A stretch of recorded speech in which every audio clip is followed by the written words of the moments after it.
I never meant for it to go that far. I was lonely, yes, but how did I let myself sink this low? I crossed a line with my own son.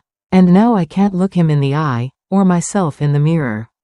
He avoids me, and I deserve it. I ruined something sacred. I wasn't seduced. I let it happen. I let me happen. And the worst part? A part of me still doesn't want to let go. I know how that sounds. Trust me, I've replayed it in my head more times than I can count. The moment, the words, the silence that came after. And still, I can't make sense of it. I never imagined I'd say this out loud, let alone on the internet. But here I am, because the truth doesn't get quieter when you bury it.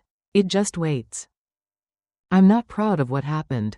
I'm not even sure I understand what it really was. All I know is that I crossed a line, or maybe I let it blur so gradually. I didn't see it until it was gone completely. This story doesn't start with lust or twisted desire. It starts with something softer, quieter. The kind of ache you don't talk about, the kind that comes from being unseen for too long. And then someone notices you. Someone who shouldn't. Someone who's not supposed to. That someone was my son. And before you click away or cast judgment, please, just listen, because maybe you've been there too. In some version of it. Maybe you felt invisible in your own home. Maybe you've longed for connection so badly. It scared you. I'm not trying to make excuses. I'm trying to understand how something that seemed so harmless, so ordinary, turned into a moment I can't forget. A moment I wish I could take back, and yet, deep down, I'm not sure I really want to. Let me tell you what happened. I've been living alone with Tyler ever since the divorce. Though it never really felt like living, more like moving through days in slow motion. He's in college now, but commutes from home to save money. We share a space, but not a life, not anymore. Our apartment is small, quiet, 2 bedrooms, faded walls, and a hallway where our voices don't echo because we don't use them much. Most nights, I come home from my hospital shift just before midnight. The lights are off. Tyler's door is closed. The air feels untouched, like no one's been breathing in it for hours. Some nights I sit on the couch, still in scrubs. Too tired to shower, too wired to sleep. I stare at the blank TV screen like it might talk back. Sometimes, I scroll through old photos. Not of vacations or birthdays, but of silly moments. Tyler grinning with cereal stuck to his chin. Me laughing with toothpaste on my shirt. I don't remember the last time I laughed like that. I don't remember the last time anyone asked how I'm really doing.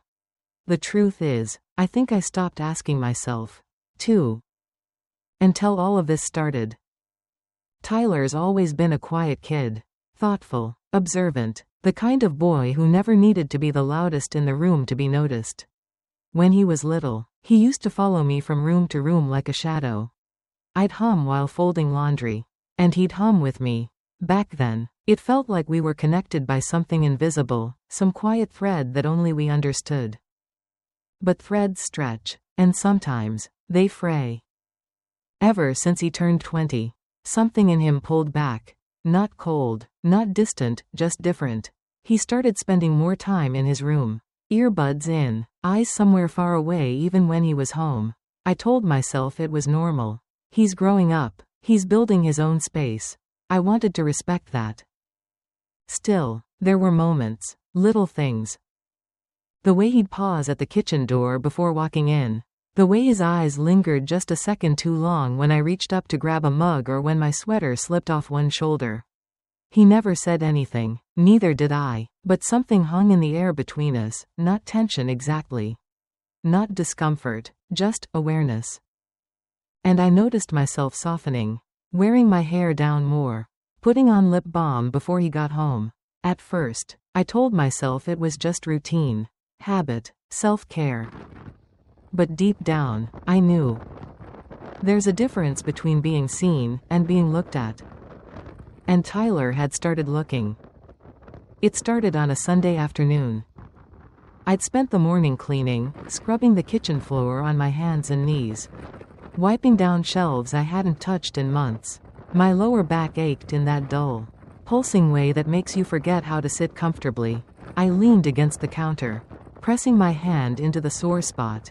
eyes closed, just trying to breathe through it. That's when Tyler walked in.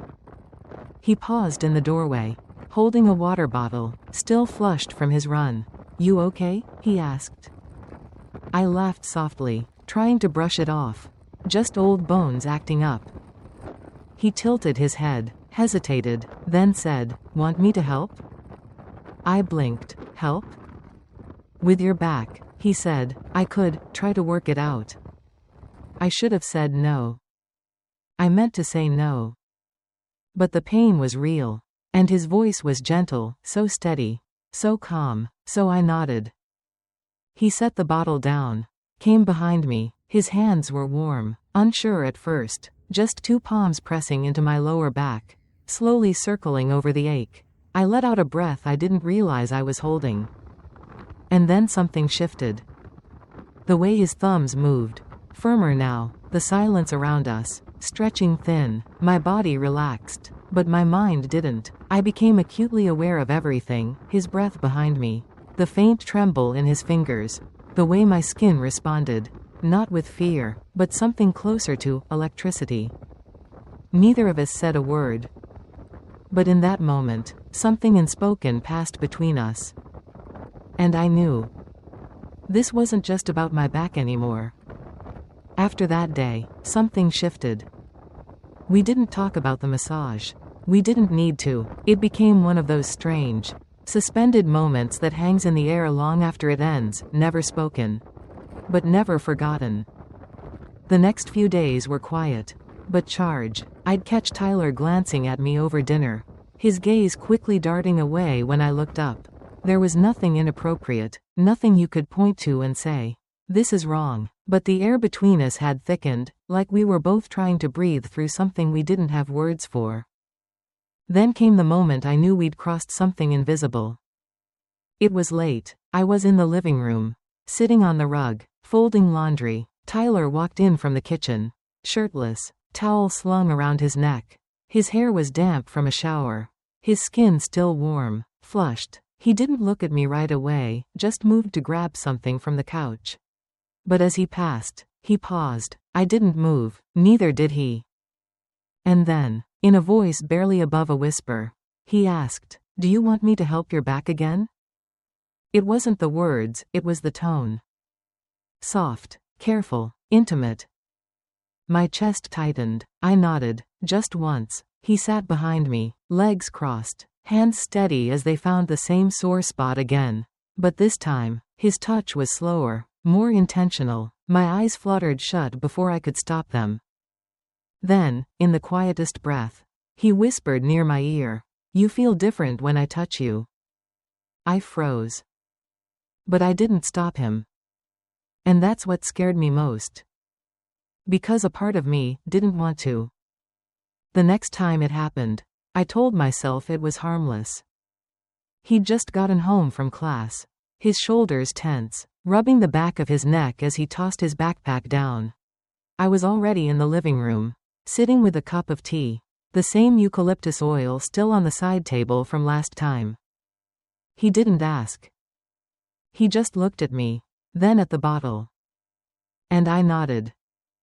He sat down in front of me, pulled off his hoodie, then his shirt. I poured the oil into my hands, rubbed them together slowly, letting the warmth build before placing my palms on his back.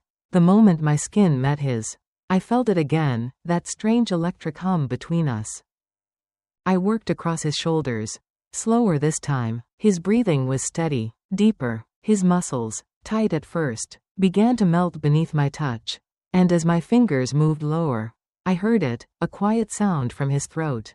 Almost a sigh, but heavier, thicker. Not pain, not relief. Something else.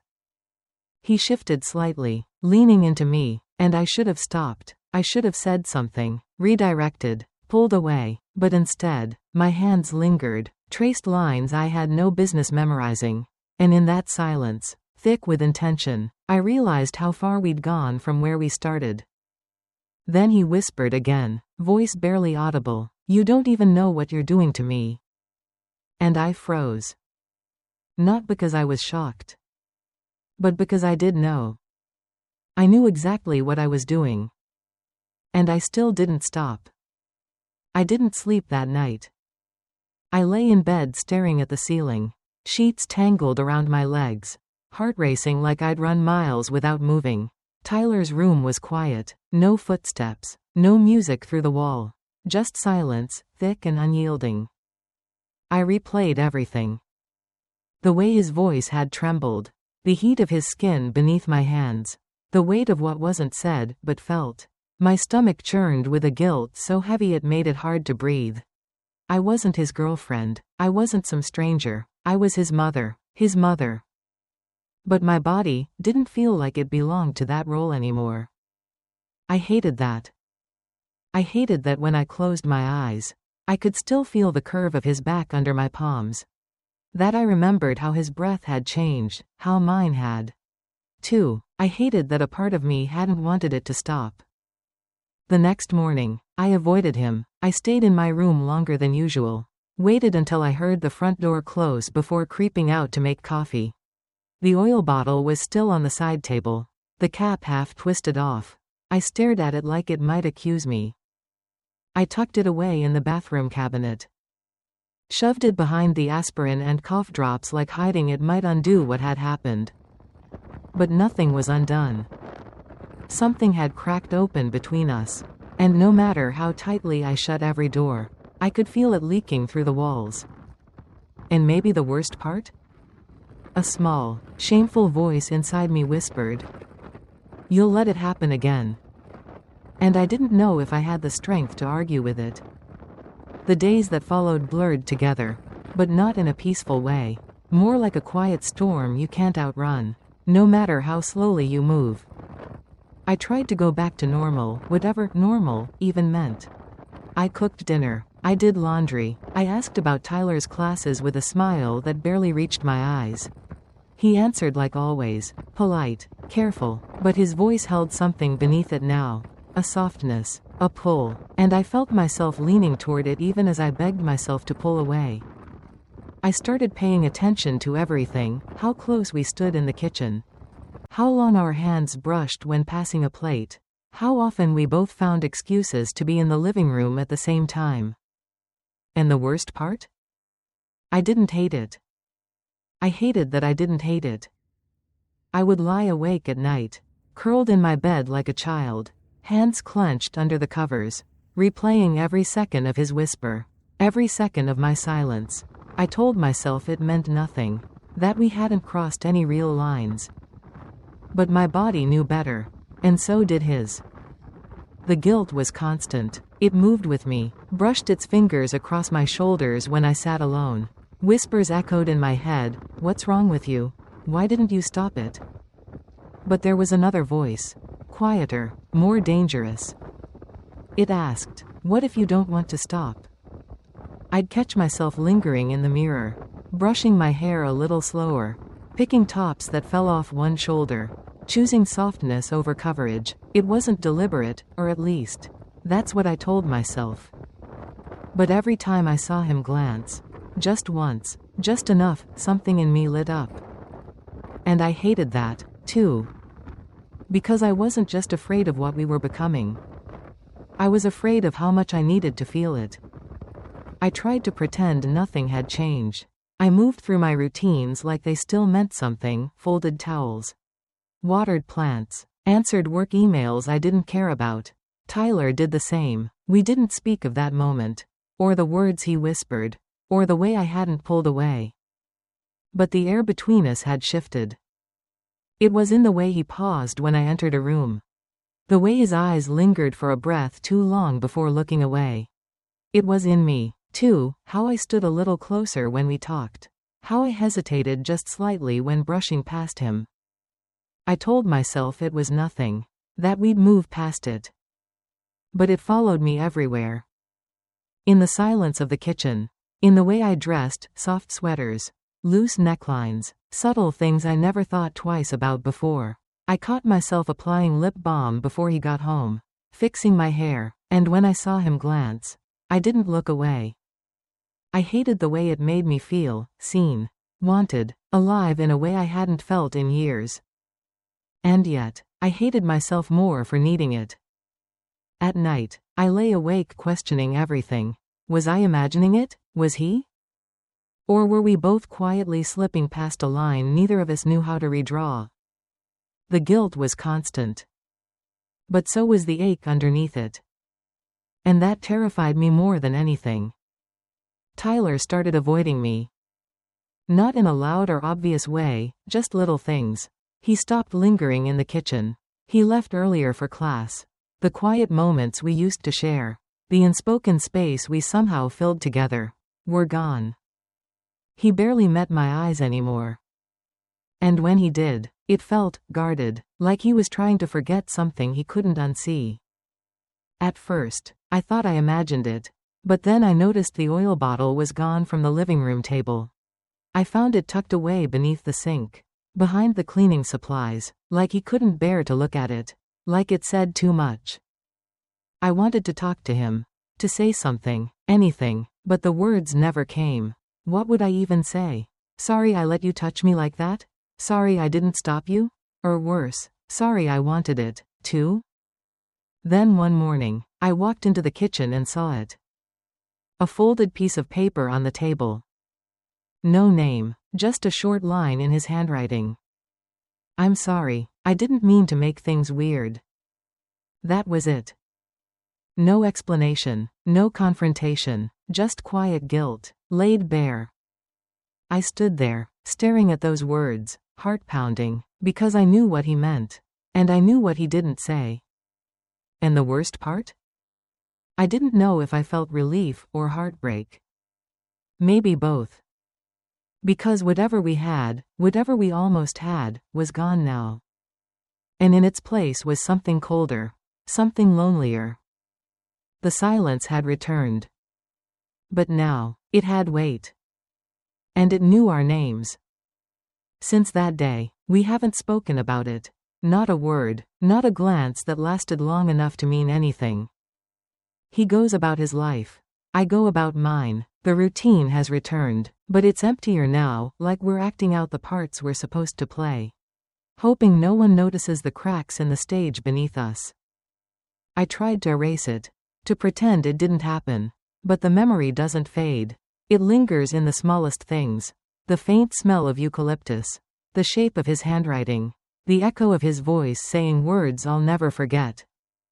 I haven't told anyone, not a friend, not a therapist, not even myself, not fully. This is the first time I've said it out loud, even here. And I still don't know what it makes me. A bad mother? A lonely woman? Both? I didn't set out to cross a line. I didn't even see it until it was behind me. Maybe that's the danger of silence, how it numbs you, until the wrong thing feels warm. So I'll ask you. Have you ever been so starved for connection, for closeness, that you mistook it for something else? Have you ever blurred the line between love and longing? If you have, I need to know I'm not alone. Was I wrong? Was he? Or were we both just human, hurting in the same place at the same time? Tell me in the comments. Please.